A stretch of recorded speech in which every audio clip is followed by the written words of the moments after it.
Cara, você olha aqui, ó. Essa história não tem fim. Não, é que nem a cobra mordendo o rabo. Tem uma coisa chamada microevolução. A evolução vai acontecendo de forma microevolutiva. Mas nessa microevolução você tem como estudar, porque a microevolução permite a existência de fósseis. Mas em determinados momentos da evolução das espécies, inclusive a nossa, ocorrem saltos chamados macroevolutivos, em que há uma aceleração das mutações genéticas. Tem uma paleontóloga, Anne d'Ambricourt Malassez, uma das maiores paleontólogas da atualidade. Ela foi diretora do Museu de História Natural de Paris. Ela resolveu estudar a evolução do osso da mandíbula, não é? Do maxilar inferior. É o único osso móvel do nosso crânio. Bom, para ela estudar a evolução fóssil do maxilar inferior, ela tinha que pegar os fósseis dos crânios dos hominídeos, dos pré-humanos, e girar de cabeça para baixo. Quando ela girou esses fósseis de cabeça para baixo, ela percebeu uma alteração que ela não estava procurando. Onde? No esfenoide, que é o osso com a forma de borboleta sobre o qual se assenta o nosso cérebro. É o mais complexo osso do organismo e o primeiro que se desenvolve na vida embrionária. Muito bem. Ela percebeu que o osso esfenoide, ao longo das eras, sofria inclinações.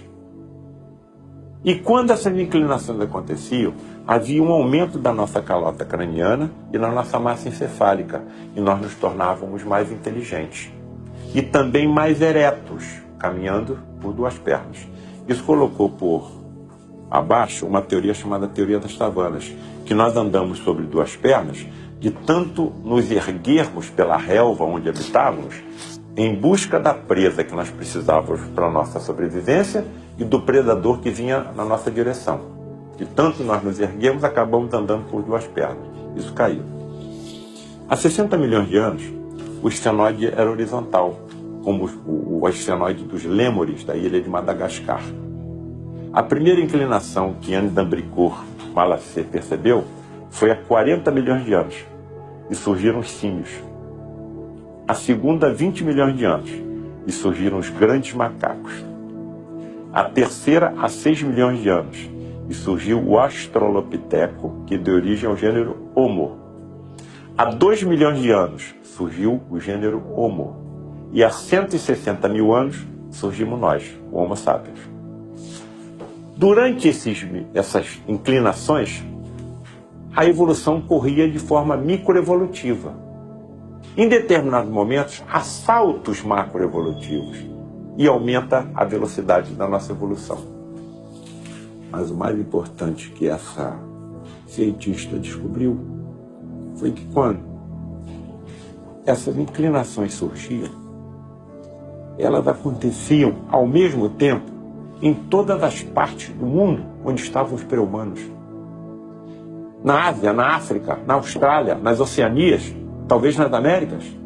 Como é possível uma mutação acontecer ao mesmo tempo em indivíduos separados por distâncias continentais? Ou isso não é mutação?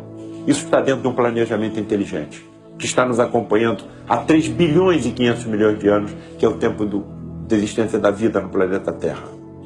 Você está entendendo? Quando você começa a ter consciência de tudo isso, e você começa a ter consciência também da espiritualidade que nos rodeia, do que somos, de onde viemos, para onde estamos indo, então não existe acaso. E ainda vou mais. Estudos feitos por cirurgiões maxilobucofaciais estão percebendo alterações de arcadas dentárias de crianças americanas e japonesas que estão prenunciando uma nova inclinação. Isso está de acordo com o quê? Com a alteração da escala planetária do planeta Terra, que passará de um planeta de provas e expiações para um planeta de regeneração. Quem é que trará as modificações sociais, econômicas, políticas, científicas, artísticas que nós precisamos? Somos nós? Claro que não. Espíritos muito mais evoluídos que nós, que necessitarão de corpos físicos mais resistentes à doença do que nós. A própria ciência está dizendo que a nossa evolução não parou.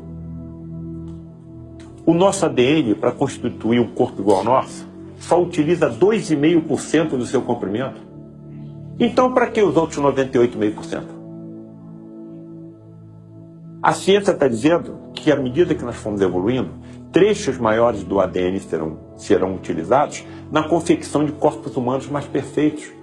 Então, o homem do futuro será mais resistente às doenças alérgicas, às doenças infecto-contagiosas, a doenças como câncer, porque o seu sistema imunológico será aperfeiçoado. Isso está absolutamente de acordo com os ensinamentos que os nossos amigos do plano espiritual estão dizendo. Vai haver uma mudança, o planeta vai subir, e outros espíritos chegaram até aqui trazendo as modificações que vocês precisam. Uma das vertentes científicas, olha só que coisa curiosa, diz que a capacidade de inteligência nossa é proporcional ao número de neurônios que nós possuímos. Então, quanto maior o número de neurônios, maior vai ser o seu cérebro. Aí estaria de acordo com as inclinações. Não, não é isso. A qualidade do neurônio é que vai se modificar, e não a quantidade. O espírito mais inteligente que viu a Terra foi Jesus. A cabeça dele era maior que a nossa. Você está percebendo a importância da aproximação entre as religiões e as ciências?